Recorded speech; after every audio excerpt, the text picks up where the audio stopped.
Hello everyone, welcome to the channel. Vishwakarma Jayanti के उपलक्ष्य में जो हमने श्री केपी उमापति आचार्य जी के साथ इंटरव्यू किया था, उसमें उन्होंने अपना इंट्रोडक्शन दिया था। उस इंट्रोडक्शन को थोड़ा और विजुअल्स के साथ थोड़ा सा और एलाबरेट करके हमने श्री केपी उमापति आचार्य के बारे में और उनकी फैमिली के बारे में बताने की कोशिश की है इस वीडियो में। श्री केपी उमापति आचार्य जी के जानने से पहले हम लोग तमिलनाडु चलते हैं। तमिलनाडु में एक डिस्ट्रिक्ट है तंजावुर। तंजावुर डिस्ट्रिक्ट में कुंभकोणम एक सिटी है, जिसका प्रेजेंट स्टेटस ये है कि वो एक रिमोट सिटी कहलाती है। This is the present status of Kumbakonam. आपने ये सुना होगा कि बहुत सारी सिटीज अपनी किसी ना किसी चीज के लिए फेमस है, या उनके फेमस नेम्स क्या हैं। The windy city Chicago, city of dreams, the holy city Jerusalem, fashion capital of the world Milan, pink city Jaipur, city of joy Kolkata, city of lakes Udaipur. बहुत सारी पूरे वर्ल्ड में कोई ना कोई कहीं ना कोई सिटी किसी ना किसी नाम से फेमस है, जो कि वेरी कॉमनली हम लोगों को भी पता है। क्या आपको पता है कुंभकोणम क्या कहलाती है? Kumbakonam is famous as the city of temples. Welcome to the city of temples. Kumbakonam temple town कहलाता है। ये वीडियो बनाने के पीछे जो रीजन है वो ये है कि जब तक हमें किसी चीज की श्रेष्ठता या महानता नहीं पता चलती, हम उसका महत्व नहीं समझ पाते। इसी वजह से ये वीडियो बनाया है हमने। कुंभकोणम वो सिटी है जो सिटी ऑफ टेम्पल्स कहलाती है। पर आपने कभी इसका नाम सुना है ऐसे? मैंने तो कभी जीके में नहीं सुना था। कुंभकोणम जब first time Shri KP Umapathi Acharya ji के थ्रू जानने को मिला, तब भी नहीं पता था। पर अभी जब उनके बायोडाटा को, उनके इंट्रोडक्शन को मैं डिटेल में सुन रही थी ये वीडियो बनाने के लिए, तब ये रियलाइज किया, तब गूगल किया तो पता चला कि कुंभकोणम एक्चुअली है क्या। ये इसका प्रेजेंट स्टेट है कि it is called as the remote city. अब आपको लेके चलते हैं पास्ट में। कुंभकोणम जो सिटी है वो काफी डायनेस्टीज ने रूल की है, और वो डायनेस्टीज जो भारत के स्वर्णिम काल के रचयिता रहे हैं, स्वर्णिम काल के रचयिता रहे हैं, स्वर्णिम काल के साक्षी रहे हैं। वो शासक और वो शासन काल जिस समय भारत अपने समृद्ध भारत की परिभाषा के रूप में जाना जाता था, चाहे वो विजयनगर एम्पायर हो। विजयनगर आपको पता है, हम्पी कितना समृद्ध राज्य था, the richest empire. Chola empire के साथ भी यही है। सिर्फ विजयनगर एम्पायर या चोला एम्पायर ने ही रूल नहीं किया। तंजावुर मराठा डायनेस्टी शिवाजी महाराज से भी रिलेटेड यहाँ पे उन्होंने भी किसी टाइम में रूल किया था। Just to preserve this Chola dynasty में बनाए हुए टेम्पल्स वगैरह को प्रिजर्व करने के लिए मुगल अटैक वगैरह से। तो ये वो सिटी है जो काफी डायनेस्टीज ने रूल की है अपने अपने समय में। सबसे इंटरेस्टिंग बात जो है कि चोला एम्पायर के टाइम पे कुंभकोणम उनकी कैपिटल थी। कुंभकोणम कोई ऑर्डिनरी सिटी नहीं है। Kumbakonam is the city of temples. 100+ temples हैं कुंभकोणम में। 100+ टेम्पल्स जो सभी डायनेस्टी ने as a symbol of their prosperity और प्रोग्रेशन के तरह बनाए थे। कुंभकोणम में 100+ जो टेम्पल्स हैं वो छोटे छोटे टेम्पल्स नहीं है, बहुत बड़े बड़े टेम्पल्स हैं, बहुत बड़े बड़े टेम्पल्स हैं। ब्रह्मा जी का टेम्पल है, शिवाइट टेम्पल है। शिवाइट टेम्पल मीन शिव जी से रिलेटेड जो कुछ टेम्पल्स हैं वो, विष्णु जी से रिलेटेड टेम्पल्स हैं, नवग्रह के टेम्पल हैं, सभी तरीके के टेम्पल्स हैं। और अलग अलग डायनेस्टी ने अपने समय में अपने शासन काल में बनवाए थे। बहुत सुंदर टेम्पल्स हैं। ये है कुंभकोणम का इतिहास, स्वर्णिम इतिहास, जिसे आज शायद ही हम लोग जानते हैं। बहुत कम लोग हैं जो कुंभकोणम के बारे में जानते हैं, या जो बहुत आर्किटेक्चर में इंटरेस्ट रखते हो वो जानते हो, but it's not very common. जो चीज बहुत कॉमन है कि हमें जीके में पढ़ाया जाता है, पिंक सिटी क्या है, सिटी ऑफ ड्रीम्स क्या है, city of palaces, city of lakes, city of fashion, city of dream, सब पता है हमें, बट सिटी ऑफ टेम्पल्स नहीं पता। इसंट, क्या ये एक विडंबना नहीं है, एक आयरनी नहीं है कि हम यही भारत में एक सिटी है जिसमें 100 से ज्यादा विश्व के सबसे सुंदर और बहुत बड़े बड़े टेम्पल्स हैं, जो कि उन डायनेस्टीज ने बनवाए जो भारत की समृद्ध डायनेस्टीज में से कुछ डायनेस्टीज हैं। चलिए, ये हो गया कुंभकोणम का इतिहास, वर्तमान इतिहास। अब हम श्री केपी उमापति आचार्य के परिवार के बारे में जानते हैं, उनके लिनेज के बारे में।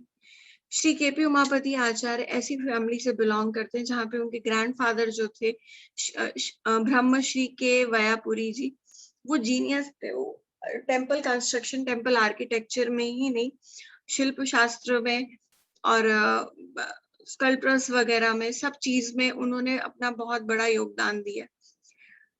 जो भी वैदिक या वेदास में, शास्त्रों में जो दिया गया है, वो चीज उसको जान के, समझ के, उसको बारीकी से जान के उस ट्रेडिशन को आगे लेके आए आर्किटेक्चर में। विश्वकर्मा कम्युनिटी के लिए बहुत बड़ा योगदान है उनका। वो अपने समय में तिरुपति में, मदुरई में, रामेश्वरम में, कुंभकोणम में, काफी आसपास की काफी जगह में, चाहे वो आंध्र में हो, चाहे वो कर्नाटक में हो, चाहे वो महाराष्ट्र में हो, चाहे तमिलनाडु में हो, सब जगह उनका कोई ना कोई योगदान रहा है कंस्ट्रक्शन से रिलेटेड। वो बहुत ही एक फेमस पर्सनालिटी थे और आदरणीय पर्सनालिटी। उनके फादर, जो उनके ग्रैंडफादर थे, उन्होंने शास्त्रों से, केपी उमापति आचार्य जी से एक बारी कॉन्वर्सेशन के करते समय पता चला था कि उनके ग्रैंडफादर के पास कुछ ताम्रपत्र थे। ताम्रपत्र पर वेद शास्त्रों के जो लिखा होता था, उसके अकॉर्डिंग कैसे आर्किटेक्ट्स, किस आर्किटेक्चर का क्या टेक्निक है, क्या फॉर्मूला है, किस चीज को कैसे, वो सब उन्होंने पास थे और उन्होंने वो पास ऑन किए अपनी नेक्स्ट जनरेशन को। तो जो उनके ग्रैंडफादर थे, उन्होंने इनके फादर को पास ऑन किया, ब्रह्मश्री आचार्य एन पंच अपगेसन जी को, वेल नोन वैदिक एंड शिल्प शास्त्र स्कॉलर। उन्होंने ऋग्वेद और शिल्प शास्त्र के ऊपर अपना बहुत गहरा अध्ययन किया था। उन्होंने 2 बुक भी लिखी थी साउथ इंडियन आर्टिस्ट के ऊपर। उनका भी योगदान शिल्प शास्त्र और विश्वकर्मा कम्युनिटी के लिए अभूतपूर्व है। श्री केपी उमापति आचार्य जो है, उनके अचीवमेंट्स और उनके अवार्ड्स की लिस्ट बहुत बड़ी थी, बट मैंने कुछ सेलेक्टेड ही लिए हैं यहाँ पे। उनको बेस्ट आर्टिस्ट अवार्ड मिला था May 9, 2005 में श्री जयललिता जी से। फिर उनको बैंगलोर में जून 2007 में संस्कृति साहित्य प्रतिष्ठान से फैसिलिटेशन मिला था। उसके बाद उन्हें मिसेस शांता प्रसाद अवार्ड मिला था बंगाल में, कलकत्ता में, विक्टोरिया मेमोरियल में 12 फरवरी 2008 में। श्री केपी गोपाल, श्री गोपाल कृष्ण गांधी जी के थ्रू। ये कुछ छोटे से वो अचीवमेंट्स हैं जो मैंने यहाँ पे मेंशन किए हैं। आपको उसके बारे में, केपी उमापति आचार्य जी के बारे में जितनी भी डिटेल आपको नॉलेज या रिसर्च करनी है, वो मैंने साइट का सोर्स में फर्स्ट पेज पे लिंक शेयर किया हुआ है, उसमें आप डिटेल्स चेक कर सकते हैं। देखिए, हम लोग कहते हैं हमारी लाइफ बहुत बिजी है, आज के टाइम पे वर्क फ्रॉम होम है, मोस्टली लोग बिजी, उनका बहुत हेक्टिक शेड्यूल चल रहा है। बट अगर हम लोग अपने आप को या अपने इतिहास को जानने के लिए थोड़ा सा समय नहीं निकालेंगे, तो हमें कोई भी कुछ भी बता जाएगा। हम कभी अपनी जड़ को समझ ही नहीं पाएंगे कि एक्चुअली हम हैं क्या, हम किस चीज को बिलोंग करते हैं, और वो सेंस ऑफ प्राइड आ ही नहीं पाएगा कि हमारे पूर्वजों के पास जो ज्ञान था, जो ज्ञान का भंडार था, वो क्या चीज थी। हम कितने लकी हैं कि हमने ऐसी धरती पे जन्म लिया जहाँ पे जिस क्षेत्र को भी देखो, वहां पे कोई ना कोई एक ऐसा मतलब यूनिक और एडवांस कल्चर है हर चीज में कि हम लोग जनक हैं, father of creating all the impossibles in the world around the globe. जितना भी असंभव है, जितना भी इमेजिनेशन से परे है ह्यूमन स्पीशीज के, वो सब की जननी हमारी ये धरती है। चाहे वो साउथ में हो, चाहे वो नॉर्थ में हो, चाहे वो ईस्ट में हो, चाहे वेस्ट में हो, पूरा भारत जो है वो अपने आप में उस कल्चर को, उस रूट को इतने सुंदर तरीके से संभाले हुए। बट वो ऐसा बंद कमल है, छुपा हुआ फूल है, जो हर किसी को नहीं पता है। उसी की खुशबू हमें सब जगह स्प्रेड करनी है, और उस खुशबू को महसूस करने के लिए हमें समय देना होगा, वरना ये सारी खूबसूरती जो है वो ऐसी की ऐसी रह जाएगी। हम लकी हैं कि आज के टाइम में हमें केपी उमापति आचार्य जी जैसे लोग मिले हैं, जो अपनी फेस टू फेस हमसे बात करके हमारे क्वेश्चन, हमारे डाउट्स को क्लियर कर सकते हैं, हमें इतना एनलाइटन कर सकते हैं कि बेसिकली हमारा कल्चर है क्या। जो आज ये मॉन्यूमेंट्स बनते हैं या बिल्डिंग्स बनती हैं, वो एक छोटे बच्चे की तरह हैं। अगर हम एंशियंट आर्किटेक्चर को देखें तो उसमें भी हम इतना प्राउड फील करते हैं कि देखो वो मॉन्यूमेंट, वो स्ट्रक्चर, क्या स्ट्रक्चर बना है। क्योंकि हमने देखा ही नहीं कि हमारे इतिहास में क्या था, हमने वो समय ही नहीं निकाला कि हम कुंभकोणम जैसी जगह पे जाके घूम के आए और वहां के टेम्पल्स को देखें, वहां के आर्किटेक्चर को देखें। मध्य प्रदेश में कैलाश टेम्पल को देखें, कैलाश टेम्पल की हिस्ट्री कभी पढ़ के देखिएगा, बहुत सुंदर है। विश्वास ही नहीं होता लोगों को, कितने फॉरेनर्स ने विजिट किया, दे कांट बिलीव कि ऐसा भी कोई टेम्पल हो सकता है। Far away from the imagination of human mind, वो धरोहर है हमारे पास। We are so blessed. ये श्री केपी उमापति आचार्य जी की अचीवमेंट और अवार्ड्स में से कुछ सेलेक्टेड मैंने यहाँ पे मेंशन किए। उसके बाद आते हैं उनके एरियाज ऑफ स्पेशलाइजेशन पर, किस चीज में उनकी महारत है। बहुत चीजें हैं, यहाँ पे भी मैंने सेलेक्टेड चीजें, क्योंकि उतना टाइम किसी के पास नहीं होता, तो बुलेट पॉइंट्स में कुछ कुछ थोड़ा थोड़ा मेंशन किया हुआ है, जो कुछ एक्सेप्शनरी है उन सबको। Theory and practice of Hindu architecture. What is Hindu architecture? Hindu architecture is वैदिक सनातन आर्किटेक्चर। जो वेदों और शिल्प शास्त्रों में जो हमारी टेक्निक्स दी हुई है कंस्ट्रक्शन की, वो है हिंदू आर्किटेक्चर। उसके अकॉर्डिंग आइकन्स कैसे बनते हैं, शीट मेटल वर्क कैसे होता है, सर उसको प्रमोट करते हैं, उसको प्रैक्टिस करते हैं एग्जैक्टली वैसे ही, नो इफ्स एंड बट्स, बिल्कुल एग्जैक्टली वही फॉलो करते हैं जो वेदों शास्त्रों में लिखा हुआ है, जो नियम, जो प्रोटोकॉल बताए गए हैं, एग्जैक्टली उसी चीज को। आज की डेट में ये बहुत कॉमन कल्चर हो गया है कि हम लोगों का रुझान जो है, इंक्लिनेशन जो है, वो चीजों की रूट में या प्योर चीजों की तरफ ज्यादा झुक रहा है। जैसे खाने में हम ऑर्गेनिक को ज्यादा आजकल प्रेफरेंस देने लगे हैं, ऐसे ही वैदिक कल्चर भी आ गया है। वैदिक मैथ्स बहुत फेमस हो गया है, वैदिक योगा, वैदिक घी, जिस चीज में आप देख लो वेदा के अकॉर्डिंग या एंशियंट कल्चर के अकॉर्डिंग चीजें बहुत ज्यादा चल रही हैं। ऐसे ही बहुत सारे लोग कंस्ट्रक्शन जो कर रहे हैं वो कहते हैं कि ये शास्त्रों के अकॉर्डिंग है, वेद के अकॉर्डिंग है। जैसे हमें ऑर्गेनिक फूड की ऑथेंटिसिटी की कोई गारंटी नहीं है, ऐसी कुछ चीजों की भी कंस्ट्रक्शन में भी कोई गारंटी नहीं है, क्योंकि हमें तो इतनी डीप नॉलेज है नहीं। बट सर की family I think is the rarest family या ओनली फैमिली है जो इस चीज को एग्जैक्टली वैसा ही फॉलो कर रही है जैसा होना चाहिए। वो according to the wish of their means client नहीं डिजाइन करते आर्किटेक्चर को, दे डिजाइन द आर्किटेक्चर और promote the architecture according to Vedas and Shastra. Because of that कई बार उनको वो अप्रिसिएशन भी नहीं मिल पाता, या वो जो औहदा मिलना चाहिए सोसाइटी में वो भी नहीं मिल पाता। जो लोग शास्त्रों और वेदों की जानकारी रखते हैं या उनको प्रीच करते हैं और उनके ज्ञान को समझते हैं, वो इनकी फैमिली के आज वो ग्रैटिट्यूड पे करते हैं। They are really grateful for to his family. Next जानते हैं हम की प्रोजेक्ट्स जो उमापति आचार्य सर ने किए हैं, कर रहे हैं। ये कुछ ऐसे प्रोजेक्ट्स हैं जो उन्होंने किए हैं, कर रहे हैं। प्रोजेक्ट्स की डिटेल अभी मेरे पास नहीं थी। ये वो प्रोजेक्ट्स हैं जो उन्होंने किए थे। कंस्ट्रक्शन ऑफ 3 न्यू टेम्पल्स, ये सिर्फ कुंभकोणम में ही नहीं, कुंभकोणम में तो उनका नेटिव सिटी है, वहां पे तो उन्होंने किया ही है, बट पौंडीचेरी में, मुंबई में, यानी कि महाराष्ट्र के कई एरियाज में, चाहे वो पुणे हो चाहे थाने हो, काफी जगह, कर्नाटक में उन्होंने किया है और आंध्रा में किया है। काफी ऐसी जगह उन्होंने अपने ई प्रोजेक्ट्स पे काम किया है और कर रहे हैं। अब आ जाते हैं उनका कंट्रीब्यूशन क्या है ट्रेडिशनल शिल्पा शास्त्र में।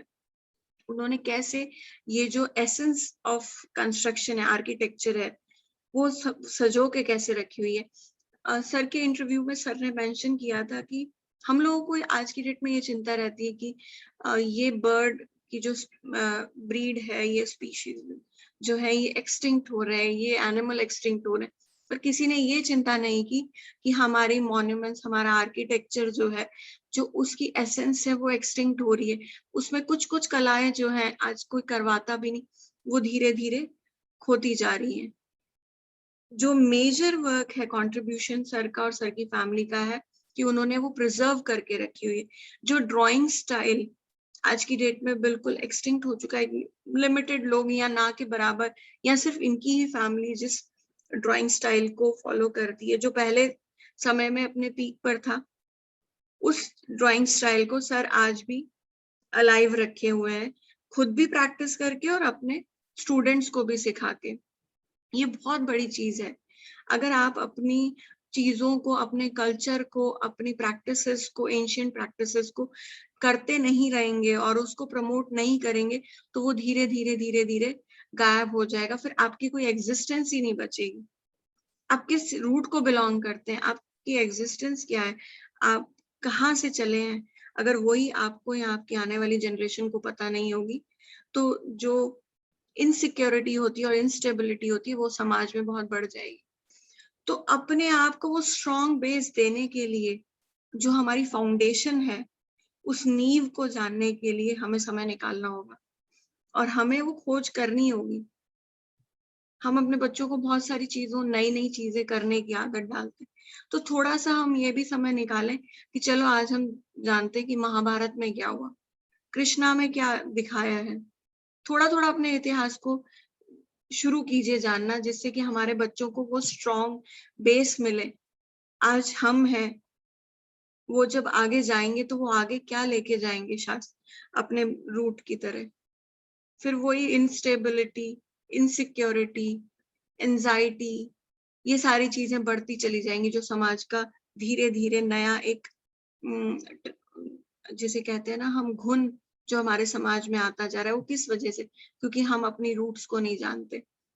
अगर थोड़ा सा जानते हैं तो या तो उसको क्रिटिसाइज करते हैं या उसके लिए इग्नोरेंट रहते हैं। ये सारी चीजें करने से हम अपने समाज को कुछ नहीं दे रहे हैं, और जो धरोहर हमारे पूरे विश्वास के साथ हमारे पूर्वज हमको जो दे के गए, उस धरोहर का हम सही ढंग से ना सम्मान कर पा रहे हैं, ना उसको आगे सजो पा रहे हैं। तो हमें ये समझना चाहिए कि हमें ये चीज, सर तो अपना कंट्रीब्यूट कर ही रहे हैं, हमसे अगर कोई पूछे कि हमारा क्या कंट्रीब्यूशन है, हमारी लाइफ हमने किस तरीके से यूटिलाइज की, तो हमारे पास एक वैलिड आंसर होना चाहिए। इस पे थोड़ा सा एक बारी विचार जरूर कीजिएगा। नेक्स्ट, ये सर और सर की फैमिली इतना ज्यादा इस कल्चर को, विश्वकर्मा कल्चर को और इस नॉलेज को आगे बढ़ाने की कोशिश कर रहे हैं कि टायरलेसली, कितना भी थक जाए, उनकी कोशिश यही रहती है कि he could get some kind of seminar, कुछ सेमिनार, कहीं पे कोई प्रोग्राम, कुछ ना कुछ वो अरेंज करते रहे और कहीं ना कहीं वो अपना लेक्चर डिलीवर करते रहे, जिससे कि ज्यादा से ज्यादा लोगों तक ये कल्चर पहुंचे और वो अवेयर हों। ये बहुत, उनकी बहुत लंबी लिस्ट थी सेमिनार्स की, उसमें से मैंने थोड़े से सेमिनार्स की पिक्स यहाँ पे शेयर की हैं। टेस्टिमोनियल्स, बहुत सारे टेस्टिमोनियल्स थे जो सर को मिले थे, उसमें से सिलेक्टेड 2 ही टेस्टिमोनियल मैंने यहाँ पे मेंशन किए हैं। एक तो उनके फादर को मिला था, बट सबसे इंटरेस्टिंग जो टेस्टिमोनियल मुझे लगा था वो ये था कि एक क्लिनिक है, वो आर्टिफिशियल आई बनाता है। उस क्लिनिक के जो ओनर हैं, जो वहाँ पे डॉक्टर्स हैं, उन्होंने अपना ग्रैटिट्यूड यहाँ पे सर को और उनके ब्रदर को दिया है। क्या चीज बेसिकली क्लिनिक से और आर्किटेक्चर से रिलेशन क्या है? तो आई वाज सरप्राइज कि ऐसा क्या कि क्लिनिक ने, देन आई रेड इट, जब मैंने इसको पढ़ा तो रियलाइज किया, अरे वाओ व्हाट अ थिंग। यहाँ पे जो आर्टिफिशियल आई है, जो किसी की जब आंखें रिप्लेस की जाती है कि पत्थर की आंख लगाते हैं, बहुत सुना होगा आपने, वेरी कॉमन। तो उन्होंने वो एग्जैक्ट वही फॉर्मूला यूज किया जो सर ने वेदों शास्त्रों से पढ़ा था, और उनकी फैमिली जिस चीज को अभी प्रैक्टिस कर रही है, वो फॉर्मूला, वो टेक्निक उन्होंने उनके साथ शेयर की, उन्हें बताया कि आप ऐसे बनाइए। तो वो फॉर्मूला इतना फिट बैठा कि उन्होंने ये चीज रियलाइज की कि that is looking, that I is really the real I, replicating the real I. तो वो जो नेचुरल आई, ओरिजिनल आई वाली जो रेप्लिका था, उसके लिए उनको इतना अप्रिसिएशन मिला, तो उन्होंने सर को भी इस चीज के लिए थैंक्स किया। बेसिकली जब मैं सर से बात कर रही थी तो सर ने डिटेल में बताया था कि आज की डेट में कोई भी कह देता है कि जो स्टैचूज है या टेम्पल है, स्पेशली जो स्टैचूज होते हैं, वो कोई कह देता है आप 100 फीट का बना दीजिए, या बहुत ही बड़ा होना चाहिए जिससे कि वो एक आई कैचर हो, लोगों को अपनी तरफ खींचे कि वाओ कितना डिफरेंट है, कितना यूनिक है। बट शास्त्रों में ही इसको गलत ठहराया गया, ऐसा नहीं कर सकते हैं, क्योंकि अगर वो स्टैचू जिसका बना रहे हैं वो स्टैचू नहीं है, जो वेदों में लिखा गया, वो कहा गया है कि वो स्टैचू नहीं है, वो आप उस महानुभूति को, उस पर्सन को वहां पे एग्जैक्टली वैसा ही खड़ा कर रहे हैं। That is not the statue of Shri Ram, it is Shri Ram itself. तो उसमें आप अपने हिसाब से हाइट या चीजें नहीं बना सकते, जो शास्त्रों में लिखा गया, जो डिफाइन किया गया उनको जैसा, वैसा ही हो सकता है। तभी तो जो चीज भगवान ने हमारी बनाई है जिस खूबसूरती से, उस खूबसूरती से कोई आर्टिफिशियल चीज कैसे बन सकती है?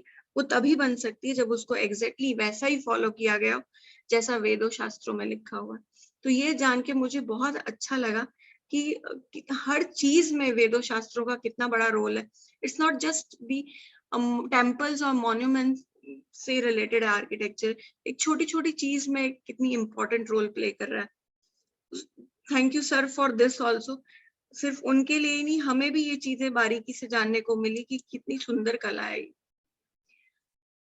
ये न्यूज रिलीजेस हैं, ये वो न्यूज रिलीजेस हैं जो मैंने कलेक्ट करके यहाँ पे थोड़े से मेंशन किए हैं। अंगीरा पुत्र एक विश्वकर्मा कम्युनिटी का ही है, जीन हरियाणा से इसका क्या वो पब्लिश होता है ये। तो वहां पे मेंशन किया है कि विश्वकर्मा परंपरा जो है वो केपी उमापति आचार्य जी के ग्रैंडफादर और फादर से कैसे दोनों ब्रदर जो हैं वो कैसे इस चीज को आगे लेके जा रहे हैं।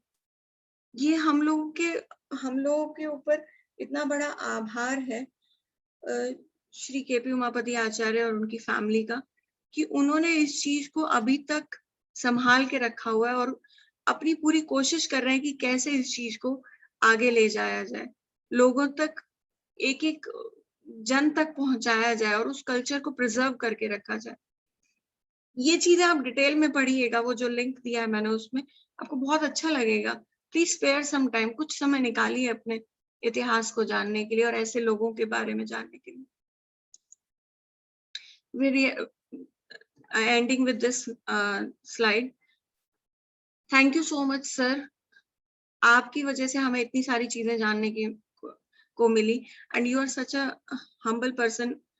इतना आपसे इतना कुछ सीखने को है कि इतने महान होने के बाद, इतनी अच्छी फैमिली एंसेस्ट्री होने के बाद भी इंसान कैसे अपने आप को विनम्र रख सकता है, नम्र रख सकता है, और कोई कोई जरा सा भी लेश मात्र भी अहंकार नहीं है। नहीं तो मेरे जैसे इंसान का आपसे इंटरव्यू लेना पॉसिबल नहीं था। So this is an effort. हमारा एक छोटा सा प्रयास है आपके इस सेवा में, कि जो सेवा आप कर रहे हैं उसमें हम भी थोड़ा सा अपना योगदान दे दें। इसी वजह से आपके थ्रू जो नॉलेज मिली है उसको आगे ट्रांसफर करने की कोशिश हम भी कर रहे हैं। Thank you so much sir. Thank you all of you. With this I wind up my video. Thank you so much.